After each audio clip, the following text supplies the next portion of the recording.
video is about a repair attempt on a modern AM5 motherboard from ASUS.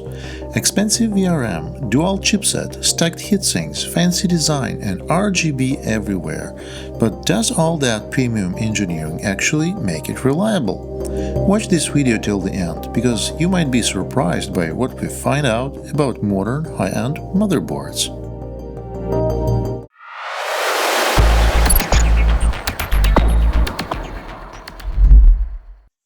Hi everyone, today on the bench we have an extraordinary motherboard. This is extraordinary because it's one of the top ASUS motherboards nowadays for AM5 CPU.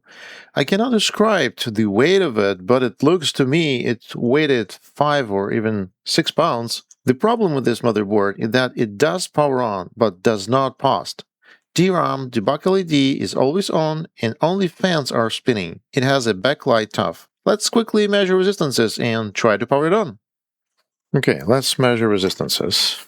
So we will use the ADX24 main power header, and you will see the multimeter in the right upper corner. So, okay, let's start with a 3.3 volts. We have kilo ohms here, 5 volts, kilo ohms, 5 volts standby, 7.5 kilo ohms, 12 volts. Okay. Hopefully no surprise kilo ohms here. Minus 12, there's no short. Let's measure the CPU. And we have kilo ohms, 15 kilo ohms. Then the CPU to V core, mega ohms here. CPU to SOC, mega ohms as well. SOC by itself, it's 29 ohms. And the V core resistance, we have 68.2 ohms. This is without the CPU. So we have a bunch of coils here. They represent usually the voltage for the CPU. Maybe 1.8 volts or 0.9. So it's kilo ohms here, no short. We have no short here, no short over here. This is definitely 5 volts maybe. This is 5 volts. And we have, okay, kilo ohms here. There's a hidden one. This is probably the PCH power. It's 139 ohms. Okay. What about the battery? Do we have a voltage in the battery? And we do. We have 3 volts. It's normal. Okay. So I guess we can put the CPU memory and try to power it on.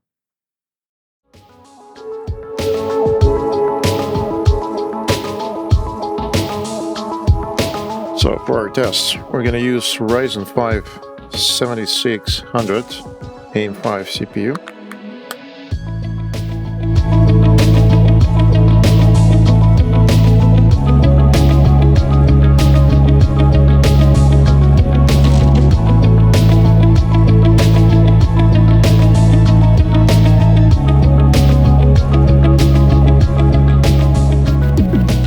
Power it on. 144 milliamps.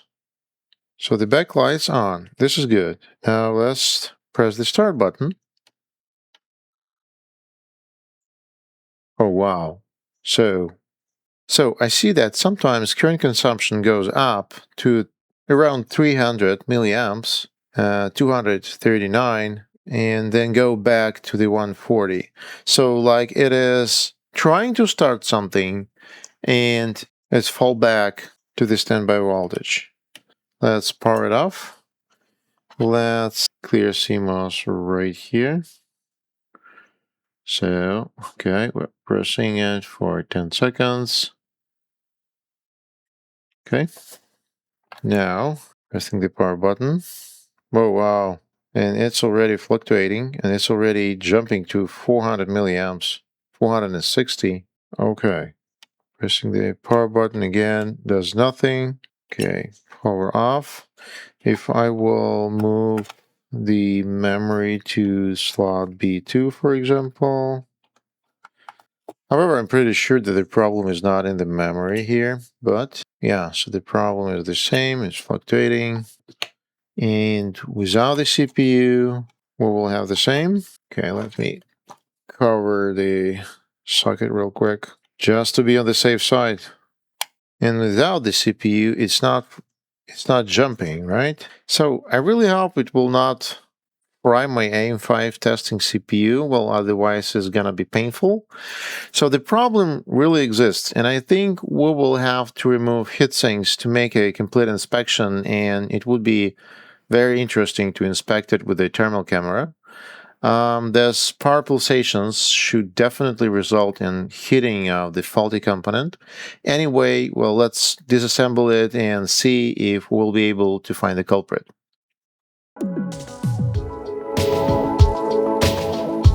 You always ask me how I identify the chip and where I get replacements. So the chip is identified with the board view or schematic if I have one. However, I always check for marking on the package because it is quite often different motherboard revisions and even production batches use different chips, and it is important to replace them for the same exact chip model.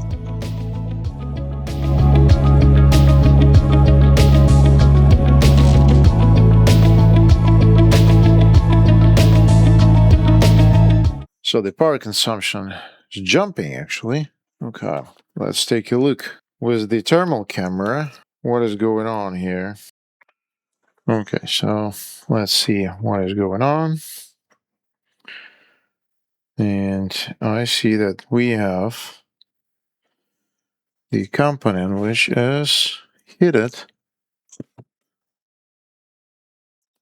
And this chip, you can even see the pulsation of this chip.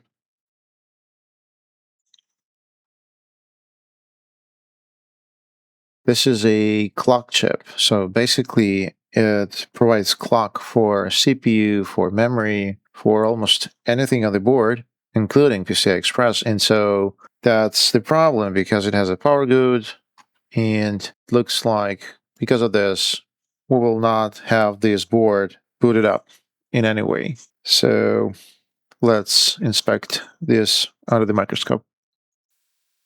So I guess this chip should be replaced because it is actually pulsating with the current. And what we're trying to achieve is to try to remove this chip and to see if the pulsations are going to happen.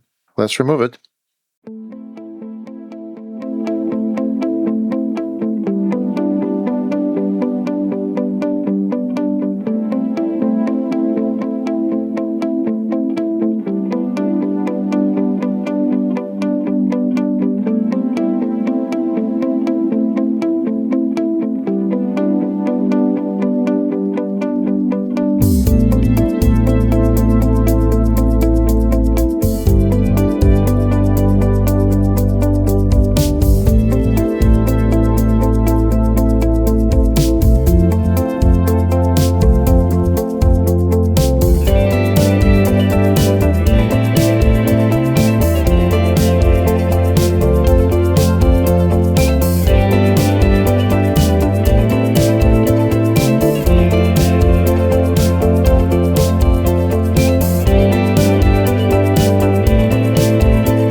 Okay, so let's power it on. And now we have 284 milliamps of consumption, which is way high, I guess, but who knows? So this is the reflection of this hole, mounting hole. And I don't think anything. So this is our aura. Well, I don't want to say that it's too hot, like 35 degrees. So I guess this could be normal. What if we will press the power button? And wow, we have a reaction right now. And there is, okay, so this chip is hot. Those two coils are hot. And that's it. What is this? Okay, this chip is getting hot, but not too much. Well, 37 degrees is not not critical. So the CPU is getting real hot. Okay, let's power it off. We need to think of that. So can we replace this chip or no?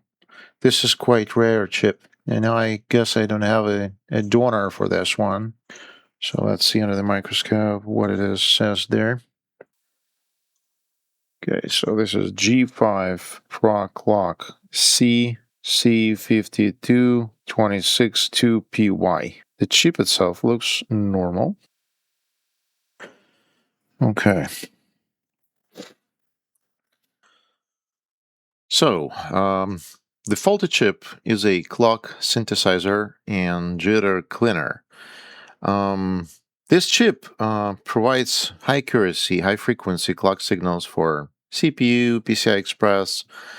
It seems this chip was manufactured especially for ASUS and is used in top-level motherboard. It is not sold anywhere, and the only way to get it is to salvage it from another motherboard of the same model. Non-working motherboards costs more than $100. In working used boards costs $250, $300, which literally means repairing this motherboard is unreasonable. It is sad. This is a good answer to everyone asking me why new premium motherboard repairs are so rare on the channel. This is why 90% of these cases end in faulty chips which you simply cannot purchase, and salvaging from the donor is not financially reasonable.